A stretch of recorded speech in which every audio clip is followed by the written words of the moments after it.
ask that you donate a buck or two to the Tea Party. But if you don't have a buck, you'll win. All right, let's get on the way. Here you go, Bob.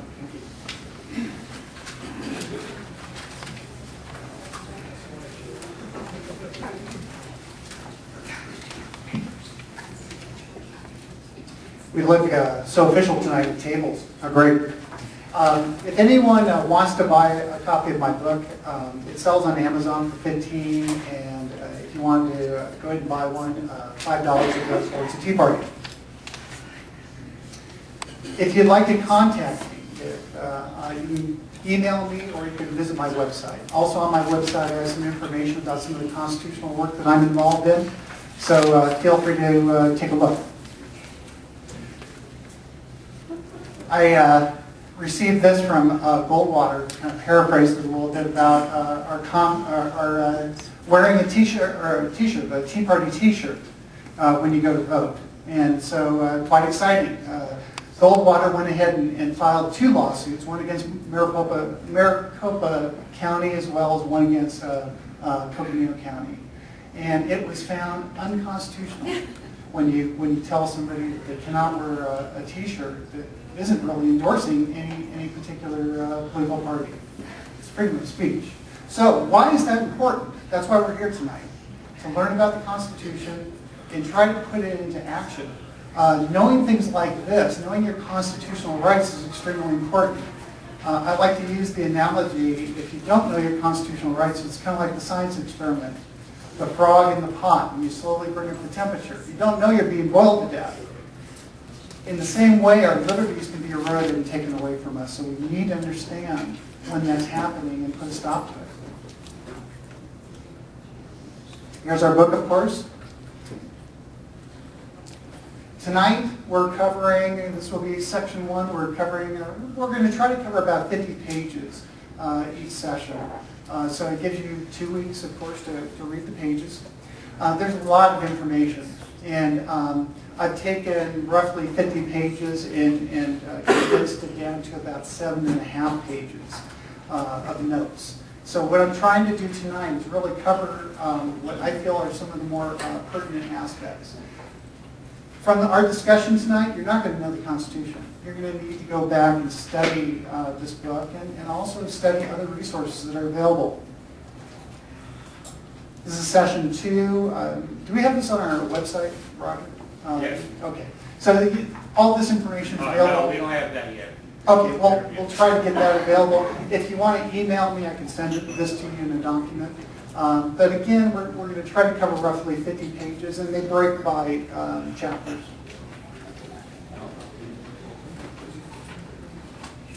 All right. So the most important question, the basis of this book, is it possible to understand the original meaning of the Constitution? So what do you think our president would say about that? Our law professor president, in his book, The Audacity of Hope, the audacity of being a president.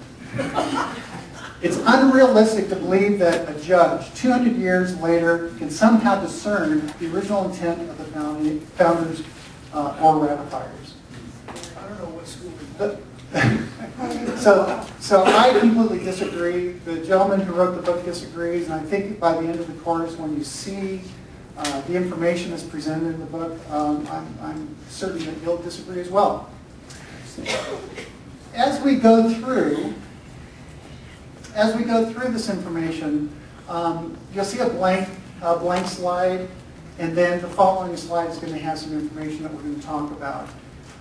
If you know the answer when I put up a blank slide, raise your hand. We could probably only do one quick answer or per slide, so we'll have to try to keep it brief, keep everything moving along. So, is it possible to understand the original meaning? Yes.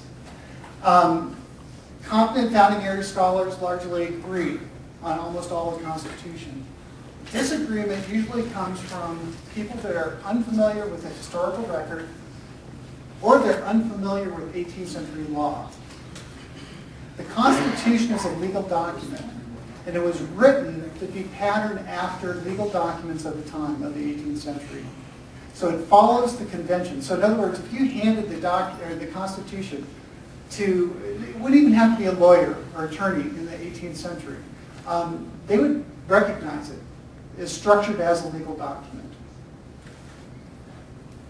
Who were our framers? 55 men from 12 states. Rhode Island was absent, who drafted the Constitution at the Federal Convention in Philadelphia between May 29th and September 17th, 1787. George Washington was the president, and some people refer to it as the Constitutional Convention. Probably a better term would be a federal convention. It was our very first, it's really our very first and only constitutional convention, but it was our first federal convention. At this time, there was a Congress. We were operating under the Articles of Confederation. As we go through the slides, I'm going to refer to the Articles of Confederation typically as just the Articles, so you'll understand what I'm talking about when I say Articles. Congress told these delegates, and the delegates included Benjamin Franklin, James Madison, Alexander Hamilton. Altogether, there was 55 people, including George Washington, that represented the Congress and also represented the states in meeting together in the convention, who were the ratifiers. Over 1,600 delegates from the 13 states. And you can kind of see how long it took to ratify the Constitution. There was issues with the Constitution. People, of course, were living under the Articles of Confederation. Congress didn't feel that the Articles were strong enough, and there were problems associated with the Articles, and that's why we ended up having this federal convention. So once the Constitution became known, because it was actually done in secret, once it became known, there was opposition to it, because it was kind of a departure from the Articles. And so people had to get warm and fuzzy about the Constitution. They had to understand what was in it and how it differed from the Articles. Who were the Federalists? The Federalist Papers is what I'm referring to, and it's an extremely important part of our early days of the Constitution, because it helps explain, it's probably one of the best sets of documents that explains the meaning of the Constitution. The Federalists were the participants in the public ratification process. They actually, now when you're talking about the Federalist Papers, and that's one thing that you should probably download, you can find them online, but the Federalist Papers were written by John Jay, James Madison, and Alexander Hamilton. They were printed in newspapers. They were the argument for the Constitution. I have to remember to drink my water.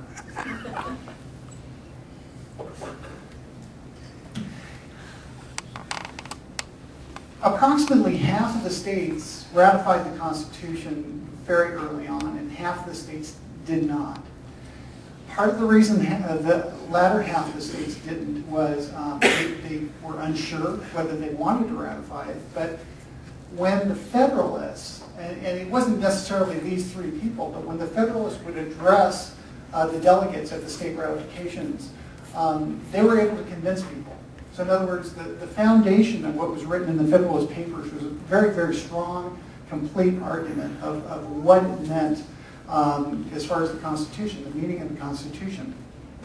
Also, half of the states did not want to ratify the Constitution unless there was a Bill of Rights. So James Madison originally wrote 12 amendments for the Bill of Rights. The first two were not ratified. The following 10 out of the 12 were ratified. Yes? Well, am I right from the reading? It sounded like another big disagreement. One reason that it took a while was the states, the people that believed in strong states' rights, wanted to be sure that the federal government wouldn't have too many powers. Am I correct in what I read there? That is correct. Huge concerns, and we'll actually see some of those addressed in a moment. Huge concerns were individual liberty. We needed a stronger central government, but we didn't want an overbearing central government. And so it's a balancing act. And making sure that there are enough checks and balances in the Constitution so that individual